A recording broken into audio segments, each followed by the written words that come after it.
Hey everyone, how are you? This is Making the Movement on the Move.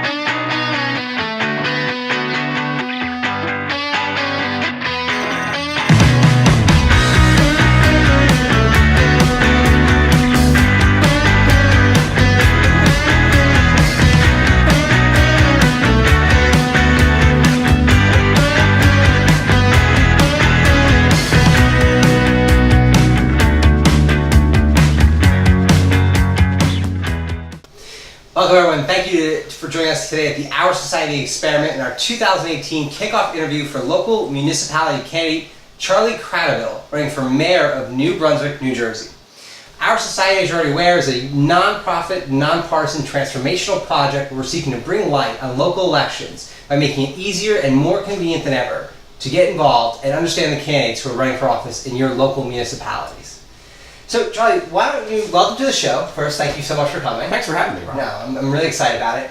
So, why don't you tell us a little bit about you? So, you're the founder and editor of New Brunswick Today. Mm-hmm. You started the Patterson Press, right? You founded that as well. How do you go from why are you running for office? Because you have this journalist experience. You're a huge community advocate, right? A lot of things that we could kind of get into during this interview, but. What made you make that leap to go from community advocate and journalist to actually making the plunge to run for mayor in New Brunswick? Yeah, so in my career I've done a lot of community organizing work and ended up being fortunate enough to get my degree in journalism and media studies. So went to Rutgers, fell in love with New Brunswick, and have been trying for the past decade or more to help that city. And so I am basically was surprised to find a job in journalism. I was lucky to be able to start the Patterson Press, and I learned from one of the best reporters in the game, Joe Malaconico, who taught me how to do hard news, do it right, be fair, get people to trust you, and to cover a big city like Patterson with a lot of problems. And I learned from Joe that the only way things are going to get better is if you shine a light on the problems, right? And so I put those lessons to work in my home city of New Brunswick, and after I left the Patterson Press, while I was doing some other community organizing work, I started New Brunswick Today. Mm-hmm. We are the only bilingual newspaper in New Jersey. We have covered a number of important stories and exposed a lot of scandals and corruption in New Brunswick. So in doing that work over the past 7 years, I learned a lot about the problems that we have in New Brunswick and why those problems persist. And so after all these years of seeing that happen and seeing a really alarming lack of democracy in my city, I stepped up and put myself out there as a candidate to make the changes that I think we need. Wow, so can you give us, that's really interesting for someone like yourself, and you're a millennial, right? I mean, I just want to put that out there. Technically, according to Insider MJ, I'm a millennial on the rise. Yeah. Well, congratulations for that. Thank you. So but I find it really fascinating that someone who, like yourself, has just been involved in the community. You said you've exposed corruption. Can you share with us like an example of something because of your efforts that you were able to change that otherwise would have maybe been not as kosher for the people of New Brunswick? Yeah, so I mean, one of the most important responsibilities of the municipal government is providing clean drinking water to the citizens of the community. And in New Brunswick, we had a very unfortunate scandal where the person who was in charge of the entire water treatment plant, basically the water treatment plant operator, is required by law to file paperwork and make sure that proper tests are being done, and that if there is something wrong, that the DEP is notified, and that in some cases the public is notified. And so you might have this happen from time to time where the water treatment operator tells the community, don't drink the water without boiling it first. Mm-hmm. And apparently over several years this was supposed to be happening several times, and they were just covering it up.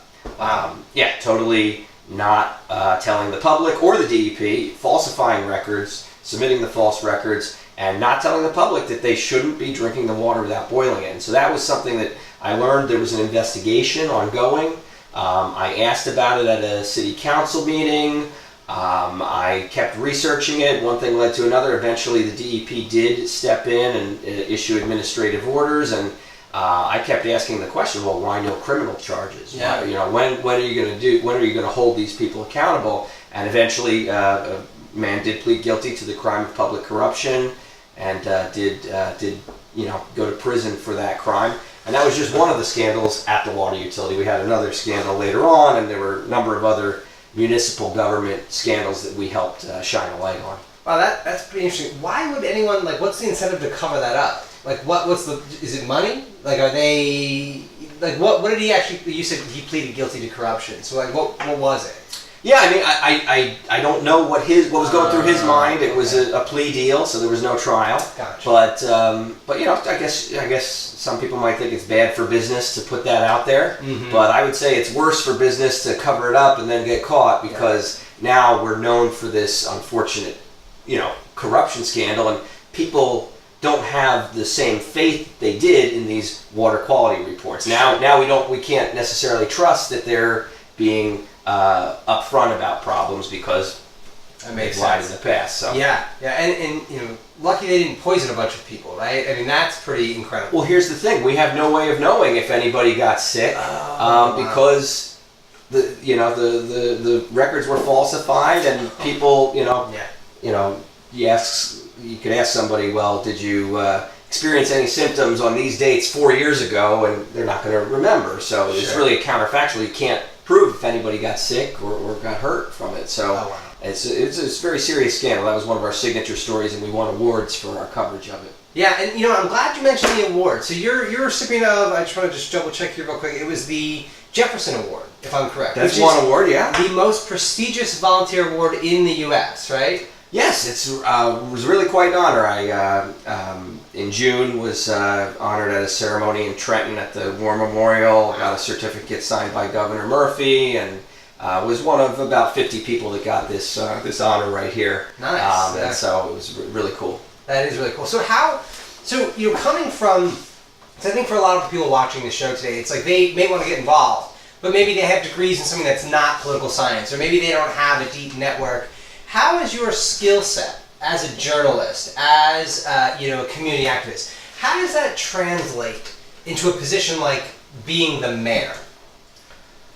Well, I've probably learned a lot more about the municipal government than anybody else in New Brunswick over these past 7 years, because I've been going to literally every city council meeting, with maybe a few exceptions here and there, but attending all the city council meetings, attending the parking authority meetings, attending the housing authority meetings, filing Oprah requests, asking questions, shining a light on the issues that I thought were troubling, and quite frankly, approaching it from a solutions-oriented perspective. So trying to cut to the heart of, well, what are the problems and how can we solve them, not just trying to cast aspersions or make people look bad, but actually trying to cut to the heart of how can we fix these problems and make things better here. And so over that time, I've seen some things where the government was ready, willing, and able to make changes and respond to the concerns, and we've gotten a lot accomplished in that way.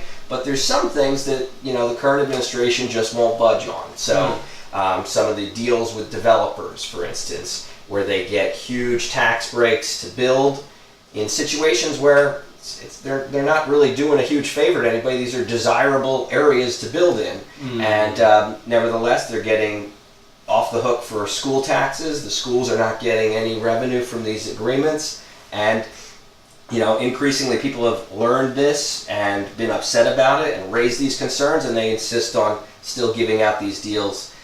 So that's one issue where I haven't been able to make the progress in terms of actually changing things, but I think I've been pretty effective in my work as a journalist in getting some things changed, and also educating the public about what the problems are. So I think being the mayor is a very difficult job, but it's something that I'm up to the challenge, and I feel like I know what it is that I want to do, and I've been very clear about that on my website, my platform, about the things that I would do differently and the initiatives that I would take. And if people want to see those things happen, they should vote for me, and I'll make them happen.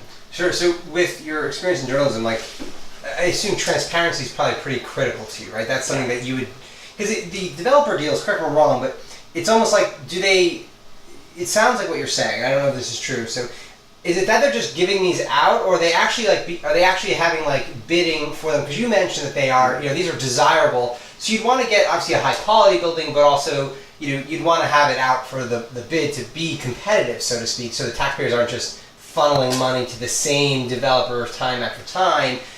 What's going on? Is that what's happening? Yeah. So in redevelopment areas, which are certain areas that are determined by the city. The housing authority actually is in charge of selecting the redeveloper, and they have wide latitude to pick whoever they want, and they've in some cases picked folks who have not delivered and ultimately never built a building, and they give them extension after extension after extension.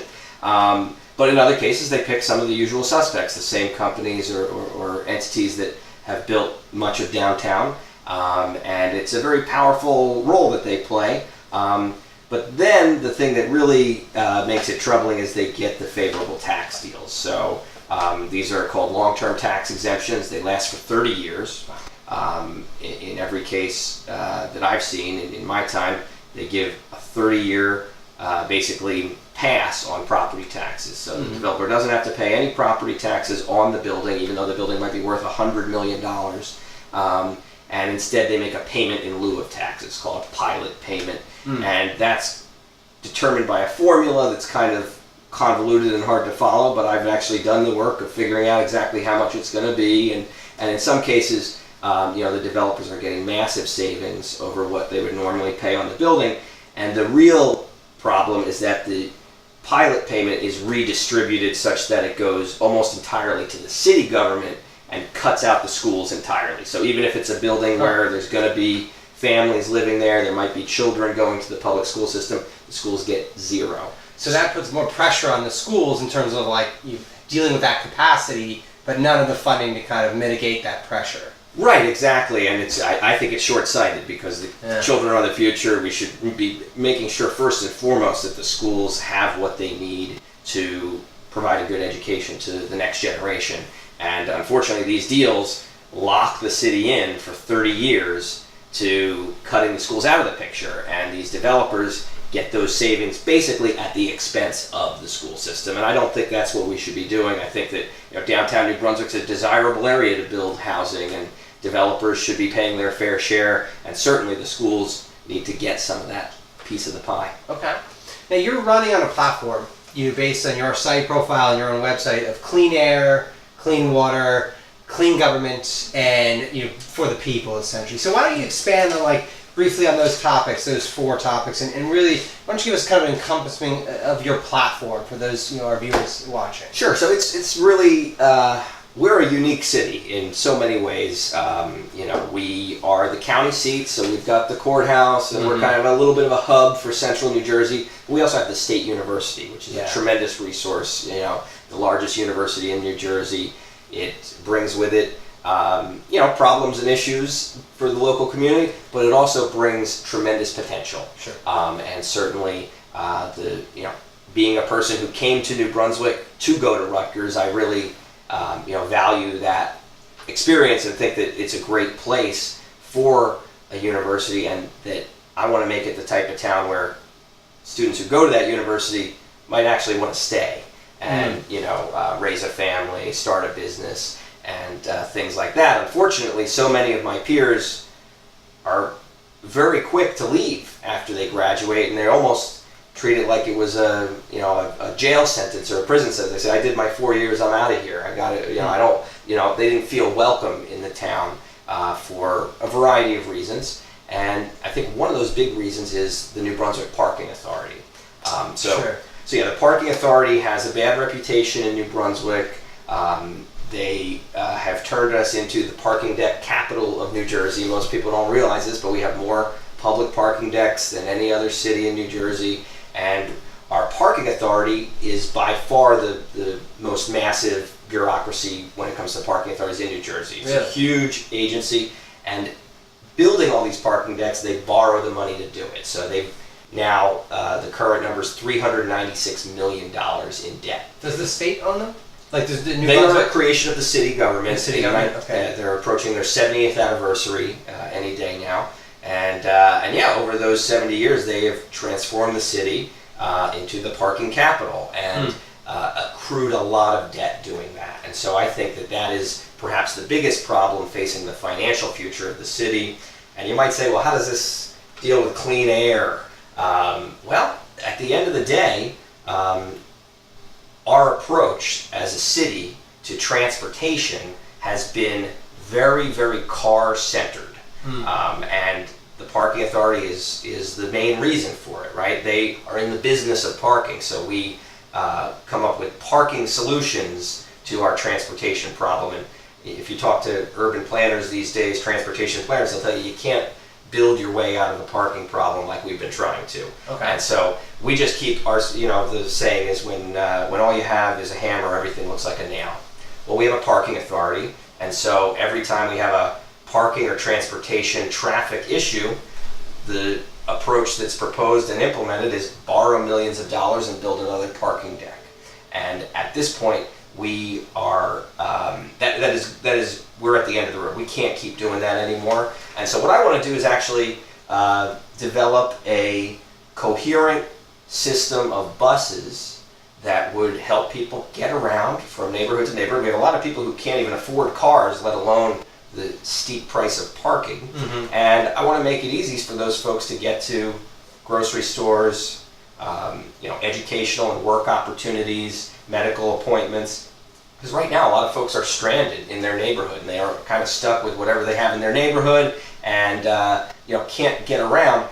And it's also something that would be good for business and good for visitors if there was a simple, easy bus system that would help you get around without having to necessarily have that car and bring that car and pay expensive rates to park that car. So I want to eliminate the New Brunswick Parking Authority, and I want to create a transportation department under City Hall that would actually create a comprehensive approach to all of the transportation issues. So could handle this bus network that I want to establish, but it would also be able to deal with things like roads that need to be paved and potholes, making the city more friendly to cyclists and pedestrians, and of course taking over the responsibilities of the parking authority, which are serious responsibilities that we still need somebody to handle. But instead of having this fragmented approach where the parking authority does some things, the planning department does some things, the traffic commission does other things, the taxi commission does other things, and the Department of Public Works handles the roads,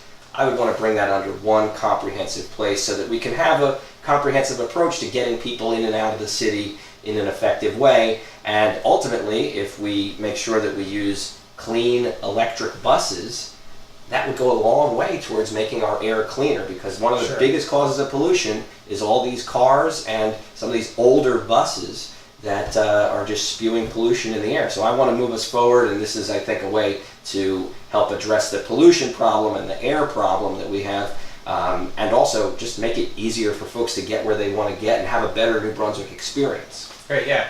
So to your point, transportation is actually the second most cause of pollution in the U.S. So second under buildings and above meat. So that's really interesting. Now, with the transportation, I just want to be clear, because let's say I'm a Rutgers student, right? So I live at Rutgers. Would it be like an internal New Brunswick bus system, so it's about getting around the town, or would it kind of integrate with the entire New Jersey mass transit system, and just New Brunswick would take a bigger focus on a more kind of mass transit solution? Yeah, so again, Rutgers is one of the great assets we have in New Brunswick, and they actually run the largest university bus system in the United States of America. Yeah. So it's an awesome resource, but a lot of folks don't know that it's for everyone. Anybody can ride it. You don't have to be a student or a faculty or a staff member. Yeah. Anyone can ride it, and there are a couple of routes that can be useful to non-affiliates of the university, to non-students. So what I would like to see is for the routes that make sense as part of that system to become the sort of spine or the framework of a Brunswick bus system that could connect some of our neighborhoods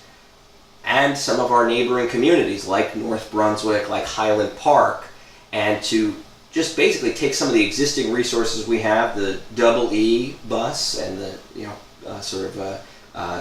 similar to the F bus, those two routes, and also the M5 bus that the county runs in connecting New Brunswick and North Brunswick, And I would want to take those buses and make them into a system that could, using the already existing resources, make it a Brunswick bus system that puts New Brunswick at the focus, at the center of the system, so that folks know, oh, this is for everyone, and that the buses could have uniform, branding and marketing, but also standardized hours and days of operation. We could put more bus shelters up to make it more known that these services exist, and just with a little coordination with our partners at the county and Rutgers, we could create a much better New Brunswick experience for folks, and maybe add a route here or there to service some of the areas that don't have service today. But there's already some great offerings, just a lot of people don't know about them, and they're confusing, and it's hard to find information. And in some cases, the routes need to be a little bit simplified. And I think that taking those resources, working with partners, and making it into a coherent system that everyone knows about would go a long way towards helping increase the usage of those. So this is really interesting. I keep hearing an underlying theme in what you're doing, and it's interesting because our society is kind of attacking a similar problem from a different angle, but it's about access. Right? You talk a lot about the residents in New Brunswick, and we're talking about Rutgers. We're talking about, like, when people think New Brunswick, they think downtown New Brunswick, right? The Northeast Quarter, which is a lot of great shops, but there's a whole section of New Brunswick that doesn't necessarily have access to all of these. So you're talking about information, you're talking about people don't know about it. How do you elevate those communities? How do you give them, how do you take this plan of actions? Because it's great, right? Okay, this sounds great on paper, we do all these crazy things, but I think the question people would ask is, especially in the underrepresented communities that exist in New Brunswick, which are numerous, right? For people who don't know, who are watching at home, how do we go about, like, okay, we have these systemic improvements, but how do we manifest the access to how do we give access to those communities to take advantage of them? Sure. So I think education and transportation are two issues we've already touched on that totally can help lift people up and give them more opportunities. If you don't have a car, you're very limited in where you can work. Yeah. What schools you can go to. Even K through 12 students are limited in what after-school activities they can do if they don't have the transportation they need to get to and from those activities. But also, I think access to technology and access to the internet is a really significant divide, a significant barrier in our community. So one of my platform points is I want to create computer labs in every ward of our city. Okay. And that would be another chance to work together with Rutgers, who already runs a massive system of computer labs that are open for their students. And I would like to work with some of the folks at Rutgers Office of Information Technology to bring some of those things to New Brunswick. So we've got a public library that is quite old, and increasingly the number one thing that people go there for is the computers. And there's only so many computers there, and it's a limited system, and there's demand for it. I would like to make the library one of these locations, have Rutgers have locations on their side of town. Of course, we got two sides of town that have Rutgers, the College Avenue side and the Cook Douglas side of town. But I would also like to create two other spots in New Brunswick where we could have these computer labs that folks could do. It'd be maybe a more modern version of the public library branch system, where we would be able to connect kids, adults, people with computers, printers, and the things they need to do to ultimately compete in this economy, right? Being able to get a job is very hard if you don't have email, if you don't have the ability to print out a resume or use Microsoft Word. And there's a lot of folks who are in those situations, and they just don't have an easy way to do it. They don't necessarily have the ability to get to the one public library branch and wait their turn to use the computer and get it all done within 30 minutes. But if we expand those opportunities to the other neighborhoods, I would especially like to see one of these in the public housing neighborhood, Schwartz Homes, Robeson Village. I think we could really help lift people up by connecting them with, the greatest library of them all is the internet, the World Wide Web. So I'd like to see that happen too: education, transportation, and technology. So why don't and that's really interesting, thank you for sharing that. But I'd like to know more about your experience, because you have a tremendous amount of experience through your journalism career, but also now running. What is the political climate of New Brunswick? Right? Because I've heard, through my adventures with OurSociety, a lot of varying perspectives about New Jersey politics, but one thing kind of keeps coming up over and over again is that it's very entrenched. It's a very, very machine-like system of working. So is that what you, like, how are you as this grassroots kind of this challenger candidate to this 27-year incumbent, right, Jim Cahill? Like, how have you been kind of processed into this machine, so to speak? How is it? How is running in this environment? Yeah, so it's a very unique city, I think. We in New Jersey there are a lot of politicians who are in office for a long time, but generally they have to face opponents, and that's something where I saw over the years less and less of a challenge to the incumbent. And, I could speculate as to the reasons why folks don't run, but all I can say is I'm ready to run, and I want to step up and provide the change in leadership that we need. I personally don't think it's right for the same person to hold office for 8 terms. When those are 4-year terms, we're talking about he's been in office since I was in kindergarten. I don't exactly know why he's had so much staying power, but it absolutely is a political machine that is, he is the head of that machine. He took over for his cousin, John Lynch Jr., who was the mayor since 1979. So it's like a family business, huh? Exactly. Wow. So Okay. between the two of them, they've controlled the city's top office since the 70s, since the late 70s. And, Mayor Lynch was also, for a time, the most powerful politician in the state. He was the state Senate president, and ultimately did, plead guilty to corruption charges and had to do some prison time. But, this organization is a very powerful organization to the point where, no one ran against the mayor in 2014. And that was really disappointing to me, because as somebody who believes in the democratic process and civic engagement, having one choice on the ballot is hardly a democracy. So when I saw that playing out again this year, I decided to step up and put myself out there as the choice, running as an independent. So, you mentioned that he's been in office for a long time, and it's kind of like a family business for them to some extent with his cousin. But how would, aside from the length of the terms, what would you say is the biggest thing that you, in New Brunswick today, based on the current leadership over the last 27 years, that you would say is the biggest problem? Now, it may be the things you already mentioned, maybe the parking authority, right? It may be education, it may be access to transportation and information, all critical things.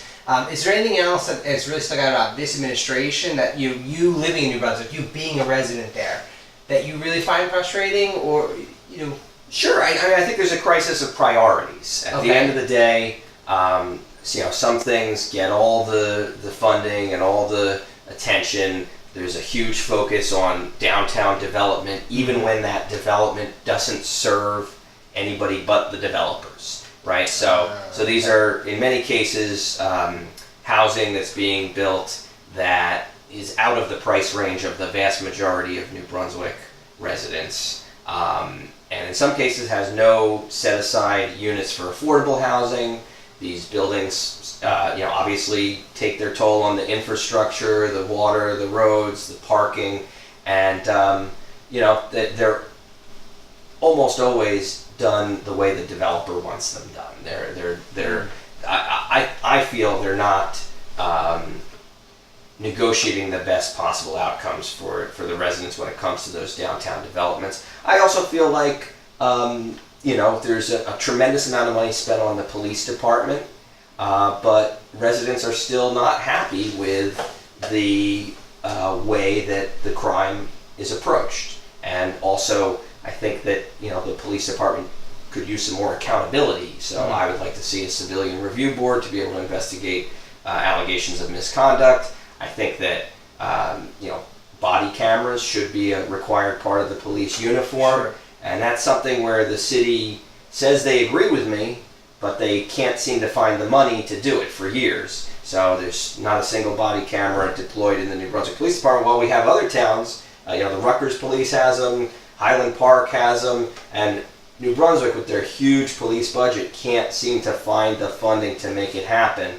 Well, I'm going to make sure that the resources go where they need, and I think that's an area where we need them, because they'll ultimately save us money in the long run, because we look at how much is spent on lawsuits alleging police abuse of power, and we've seen, honestly, more than $2 million just on 2 lawsuits brought by police against their bosses. Officers who sued over allegations of racism and corruption, and ultimately, a lot of times the only videos are available are the ones that the police cars have on board. Gotcha. But I would like to see the police wear those cameras, and it will ultimately be able to settle a lot of allegations much quicker in terms of finding out whether anything wrong was done, and if something wrong was done, you got to move forward with discipline, and if nothing wrong was done, then we can move on without a cloud over the head of the department. So that's what I would like to see. Okay, great. It's a great answer. I think that level of accountability, right, like you said, can only be beneficial for both sides at the end of the day. It just brings truth to light. So why don't we kind of transition to, tell us about your experience. So there's people watching at home, they're hanging out, that they're interested, they're watching this channel because they say, okay, this is kind of neat. Like we're moving this transformative agenda. We're opening up access to our leadership, but the processes can be mystifying, right? Like running for office can be mystifying. So why don't you just share briefly some experiences you've had, both positive and negative? I think it's important to kind of give everyone the full picture. So start with what's been great about running for office so far? Well, I mean, I've been very pleasantly surprised by the positive response. A lot of folks, even people who think my opponent has done some good things, agree that it's time for him to retire and it's time for new leadership. And so that's encouraging to hear, because I couldn't agree more. I think that we do need a change. We do need new people, because that's how these things happen. When you have the same people in power for a long time, it leads to complacency, and some of these issues of corruption that we see can only result from kind of the same stale oversight. That's been very encouraging. I'm very pleased. I've been getting out there, meeting folks at their houses of worship, and block parties and large public events, festivals, and it's really great to have the opportunity to meet so many great folks. Now, for someone like watching at home who's maybe you doing something similar in a different part of New Jersey or elsewhere, like how do you, when you talk about you meet with religious organizations, you meet with communities, is it calling them and scheduling meetings? Do you just show up? Like what's actually, you don't get the super detail, but how does that work? Yeah, I mean, so far I've just been showing up at a different church every Sunday, and trying to build ties to communities that are doing big things. So I make sure I show up at all the big public events where folks are getting organized or celebrating things, and it's been a great experience. There's a lot of strong leaders in the community, so I want to connect with as many of them as possible and let them know they have a choice this year. Sure, great. And what about running has been, let's just be candid, right? What's been frustrating? Like what's kind of like not, because I think it's important for people, if they're considering it, they should know what to expect. So what's a part that's kind of like, it'd be better if this part didn't exist necessarily? Right? Well, I mean, honestly, I think that the laws in New Jersey regarding voter registration are very antiquated. So it's something where I would like to see, if you're eligible to vote, you should be able to walk into the polling place on election day, prove that you're eligible to vote, and vote. But of course, in New Jersey, we have this antiquated rule that you have to register for any election you want to participate in at least 3 weeks prior. Sure. So that means, even though the election is November 6th, folks have to make a choice to fill out a form, mail in a form, or somehow get that form to the Board of Elections by October 16th. And unfortunately, a lot of folks don't find out about an election until those final 2 or 3 weeks. Yeah. And for many people, it's just too late, right? So those final 3 weeks, you meet so many people who are excited. They're like, oh, wow, I got a choice and I want to run. I want to support you. And he's, sorry, next time you can vote, but it's too late for this one. And it's foolish, it's disempowering, and it ultimately could be so much easier if we just passed same-day voter registration. So I'd like to see that.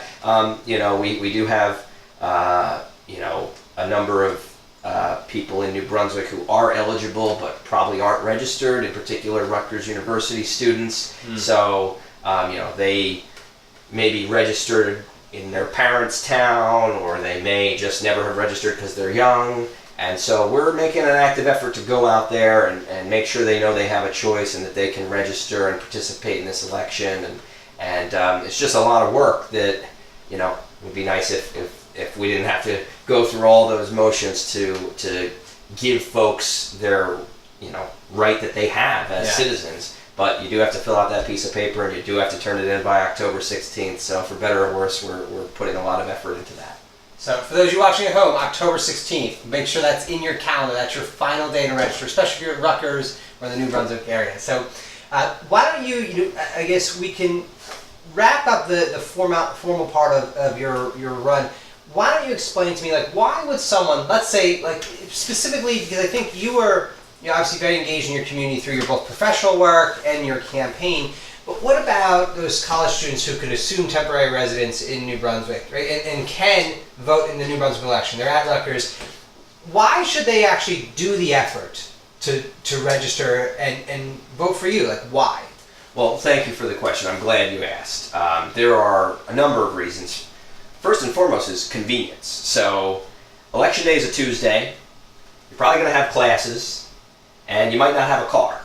So if you want to make sure that you get to vote, you should vote in the place where you rest your head every night. So if you live in the College Avenue dorms, you're going to be voting at the Lincoln Elementary School if you choose to register in New Brunswick. If you live on the Cook Douglas campus, you'll more than likely be voting at the Lord Sterling Elementary School, which is probably much easier for you to get to on a Tuesday than hitching a ride to mom and dad's hometown and going through the motions just to vote there. Secondly, I think it's more practical. If you are current student at Rutgers, you're probably spending at least 9 months of the year in New Brunswick. So why you would want to go to a different town where you're only going to spend maybe 3 months of the year and vote in those local elections, I don't think there's as strong a case. Maybe there's a good reason that you want to do that, and it's your choice. But I think that if you have to deal with the housing situation, if you have to deal with the crime and the police issues and the transportation system and the parking authority in New Brunswick, you should cast your vote in New Brunswick, where you can make a change on those issues that are going to affect you at least those 9 months out of the year. And we do have many year-round student residents who live all 12 months in New Brunswick. And then the third reason would be power. Students have a lot more power if they all register to vote in the same place. If they all register to vote in our great city of New Brunswick, students will have a better chance of influencing the way the city government treats them, of making it a better, more welcoming city for them, and ultimately having their voices heard, as opposed to those same students all splitting up and going to any of the 565 other towns in New Jersey and casting their individual votes there. Students have more power if they are voting in the same place, and if they can get united behind a candidate, then they really have a powerful chance to make a difference in our city, and I hope that they'll get behind me. I like it. So it's really about tangible benefits for them. That's why they should get out there, because they will experience especially I think with some of the programs you're talking about of access and transportation. That's probably very critical, I would imagine, for a student. Yeah, it's their city too. They should feel like they're a part of the city, and so voting is one way to do your duty and be a part of the community. But it's also a way to actually improve your situation. And even if you think, I'm only going to be here for another year or another 2 years before, and then I'm going to leave, you should still vote, because guess what? There's going to be another student coming right behind you who's going to wish that students had more power and that students were welcome more in the community. So your vote is going to make New Brunswick a better place for students as a class of people. Right. Yeah, I think that really ties in for everyone at home watching to the Our Society Experiment, the idea of you rising to the occasion. I think we all know that there's some challenging things going on, but it's always so challenging to kind of get out there and make the effort. But by viewing Charlie's profile via oursociety.org, it's I'll post it below in the description, but also it's beta.oursociety.org/representative/Charlie-Kratovil, and you'll see the spelling right now in the video. But you can check out his profile. If you guys are at home, let's say you don't want to read all this stuff, you watched the interview, you said this is cool, but you don't want to get into the details, you can just use our social value matching algorithm. Charlie's answered some questions, you can answer some questions, you can see how you align with him on a personal level, driven by data, right? Not about his, what he's saying, but the actual data you guys are providing. So it's a big, strong point to kind of make your life at home easier to make a better voting decision. So if you haven't already, make sure you check out OurSociety.org and sign up for your free account today. Check out Charlie and the other potential candidates in New Brunswick who may register once we send out our letter. So I want to wrap it up. Our society is we believe in this transformational project, and the reason we focus on the local level is because the local level is so critical, right? It's easy to get excited about these high-level transformational projects, but in reality, they don't really hold water if the local level is kind of stagnating. Absolutely. So I'd like to kind of take your perspective on an issue outside of New Brunswick.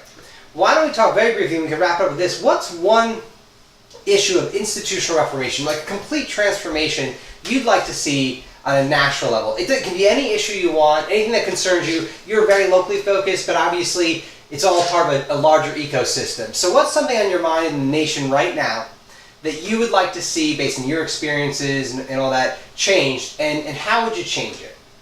Well, it's a great question. I think, housing is a huge issue here in New Jersey. I don't get outside of New Jersey too much, but I'd imagine it matters to everybody.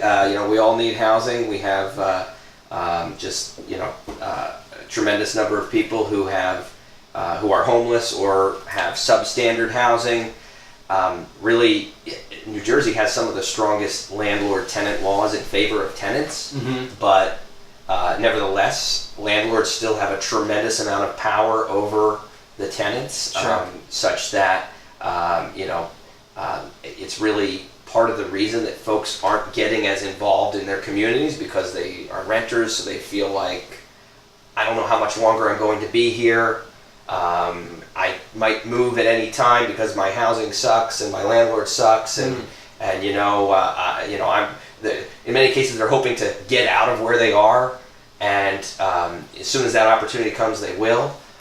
So I think that we really need to look at that at the macro level and see, well, how can we make sure that folks, one, have a better chance of being able to buy their own housing and actually own a home, because that's something that I've seen just in my time in New Brunswick decline big time. A lot of the developments that used to be built were developments that included condominiums, where people could buy a piece of New Brunswick and actually own it and invest in the city and hopefully stay there long term. And nowadays, all the projects that this administration's building are rental housing, and so we're reinforcing or exacerbating the status quo of 3 out of every 4 residents being renters in New Brunswick, which is a really astonishing numbers off the charts. 3 out of every 4 people are renters, and so you wonder why so few people participate in the political process, and I think it's a huge contributing factor to it. But I would like to see it, more opportunities for home ownership. I think that's got to be a priority. But also, we've seen, the federal government's approach to housing just be, get worse and worse every year, basically. And this happened under Democrat presidents and Republican presidents, but just HUD has been decimated, and the folks who are stuck in public housing are consistently in bad situations where there's very little positive activities for kids, there's very little educational opportunities, there's often these places are high crime places, and in New Brunswick we have 70-year-old public housing where the residents are consistently complaining about the property management, the maintenance issues, and we have, you know, a city agency that runs it but gets their money from the federal government. And the city agency, every year they throw up their hands and they say, well, we're getting less and less money from HUD, so what do you want us to do? And so I do think that, you know, housing there is a housing crisis in the country, and I'd like to see, you know, a serious approach at the national level to improving the situation for the people who need help the most. Would you say, from your perspective, and obviously this is programmatic argument, this is like a big picture, not a blueprint, we're not trying to get into the details, but would you say that you would, if you're given the choice, would housing be a right? Like, would housing be something that we'd want everyone to have a place of like stability and roots, so to speak? Yeah, I think that the communities that have gone down that path and, you know, spent the money to house the homeless have ultimately saved money in the long run, because they keep people in situations where they're not getting in an ambulance every couple of days and going to use medical services, because they're living outdoors. They're also, these folks are in a, if they're in housing, they're in a much better position to maybe get a job and contribute to the economy, or start a business. You know, I do think that, you know, we have a real homeless issue in New Brunswick, and I want to work hard to help lift up those folks and make sure at least they have a place to stay overnight, every night. But I would like to see, you know, permanent housing for everybody. I don't think anybody should have to live in the streets regardless of your situation. Yeah, and that's a really forward-thinking idea, because I think what a lot of people don't really conceptualize is that when you are struggling to that level, when you don't have a home or you're living incredibly impoverished, your entire consciousness is like shrunk because you're so focused on surviving. It's a desperate situation. Yeah, so how do you extend and how do you improve and innovate and you know, increase the I guess the reach of the human experience when you're so dedicated to just surviving, just getting food, and you know, the roof's been leaking for a year and we have no money to fix it, kind of thing. It really does limit the human experience, and I think that's an interesting concept about the housing aspect, because if everyone had that level of stability, it would totally increase the overall capacity for human just expansion, so to speak, expanding their ability to be productive members of society, right? Expanding their ability to learn. Once you have these basic needs taken care of, which you simply cannot do if you're living in the street, or you're living in a situation that is, you're just so impoverished, you're working 2 jobs, you can't really escape it because the rent is eating up 60% of your money and the rest is food and so forth and so on. It's a really interesting scenario, but it's a great perspective on kind of a more national problem. And it's always great to hear local potential future leaders thinking not only within their community, but how that reflects on the greater society. So once again, everyone, Charlie Kratovil running for mayor in New Brunswick, New Jersey. Thank you so much for joining us today at the OurSociety Experiment, and we wish you the best of luck. Make sure you check out Charlie's profile on oursociety.org. We'll link it again below. Thanks everyone for tuning in. We'll see you guys next time.